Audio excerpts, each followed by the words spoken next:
Maintenant, on va rentrer dans le dur avec la pratique. Ne vous inquiétez pas, c'est très facile, il suffit de suivre un petit peu.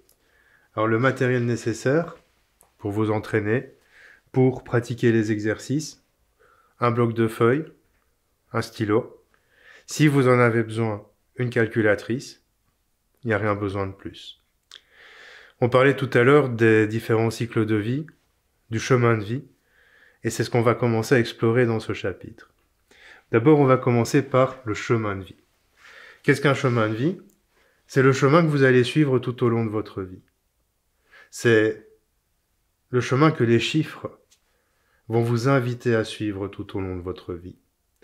Imaginons que vous soyez né le 15 décembre 1988. Ceci est votre chemin de vie. Alors en numérologie, on procède à ce qu'on appelle des réductions. Une réduction va consister à additionner tous les chiffres de la date de naissance pour obtenir un seul et unique chiffre. Je vais vous montrer un exemple. Lorsqu'on est né le 15 du 12 1988, on va procéder à l'addition de 15 plus 12 plus 1988. Cette addition, elle n'est pas compliquée. On va commencer par additionner le jour et le mois de naissance. Ça nous donne 27. Et puis on va additionner l'année de naissance. Par facilité, j'aime toujours séparer les nombres de manière à simplifier le calcul. 19, c'est 1 plus 9, soit 10. 88, c'est 8 plus 8, soit 16. Et on additionne ensuite le 10 et le 16 pour obtenir 26. Ensuite, on va additionner 27 et 26, ce qui va nous donner 53. Ça, c'est la première addition. En numérologie classique, l'important est de toujours rester avec un seul et unique chiffre. Donc on va additionner le 5 et le 3, ce qui fait qu'on va obtenir 8.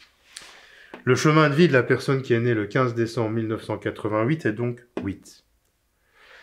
La numérologie chrysalide va d'abord calculer le chiffre 53, c'est-à-dire interpréter ce chiffre avant d'interpréter le 8. Contrairement à la numérologie traditionnelle, qui va s'intéresser uniquement au chiffre final, au chiffre réduit, la numérologie chrysalide va s'intéresser à l'origine de ce chiffre. D'où est-il issu? Nous développerons ça un petit peu plus loin. En attendant, l'important est de comprendre comment on procède à une réduction. Le chemin de vie de la personne étant née le 15 décembre 88 est donc le 8. Plus loin dans la formation, vous aurez l'interprétation de tous les chiffres.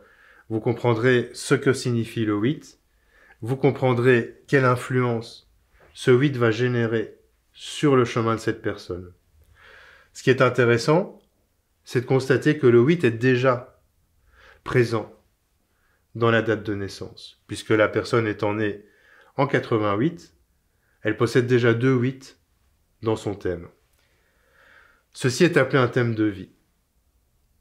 Ce thème de vie va diriger les choix de la personne, va diriger la manière dont elle gère sa vie, son quotidien, mais aussi son rapport à l'autre, son rapport à elle, son rapport au travail, son rapport à la plupart de ces domaines de vie.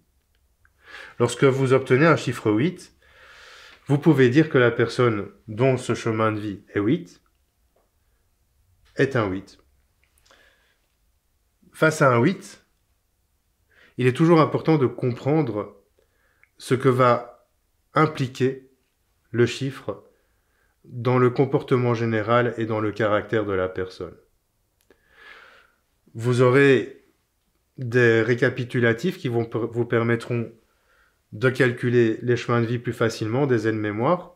Cependant, ce qui est intéressant, c'est toujours de remarquer que lorsqu'un chiffre est représenté à plusieurs reprises, il va exercer une plus forte influence sur la vie de la personne. Dans le prochain chapitre, nous verrons l'histoire de la ligne de vie, comment la ligne temporelle peut avoir une influence sur l'incarnation en général, et nous développerons un petit peu l'interprétation du chemin de vie.